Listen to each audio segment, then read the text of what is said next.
21 grams എന്ന hit ചിത്രത്തിന് ശേഷം ബിപിൻ കൃഷ്ണ സംവിധാനം ചെയ്യുന്ന പുതിയ ചിത്രത്തിന്റെ ടൈറ്റിൽ പുറത്ത്.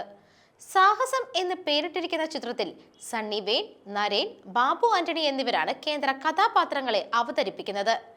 21 ഗ്രാംസ്, ഫിനിക്സ് എന്നീ ഹിറ്റ് ചിത്രങ്ങൾ നിർമ്മിച്ച റിനീഷ് KN ആണ് ദ ഫ്രണ്ടുറോ പ്രൊഡക്ഷൻസിന്റെ ബാനറിൽ ഈ ചിത്രവും നിർമ്മിക്കുന്നത്. സംവിധായകൻ ബിപിൻ കൃഷ്ണ തന്നെയാണ് ചിത്രത്തിന്റെ രചനയും നിർവഹിച്ചിരിക്കുന്നത്.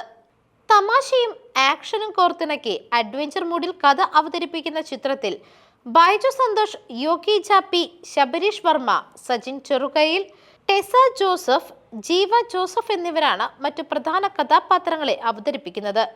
ബിപിൻ കൃഷ്ണയുടെ ഡാർക്ക് ത്രില്ലർ സ്വഭാവമുള്ള മുൻ ചിത്രത്തിൽ നിന്നും വളരെയധികം വിഭിന്നമായി ഒരു കംപ്ലീറ്റ് എന്റർടൈനർ രൂപത്തിലുള്ള ഒരു ചിത്രമായിരിക്കും സാഹസം എന്നാണ് അണിയറ പ്രവർത്തകർ പറയുന്നത്.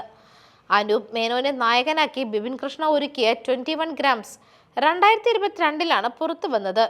ഒരു ക്രൈം ത്രില്ലറായിട്ടാണ് ഈ ചിത്രം ഒരുക്കിയിരുന്നത്. News desk മെഗ്നവിഷൻ.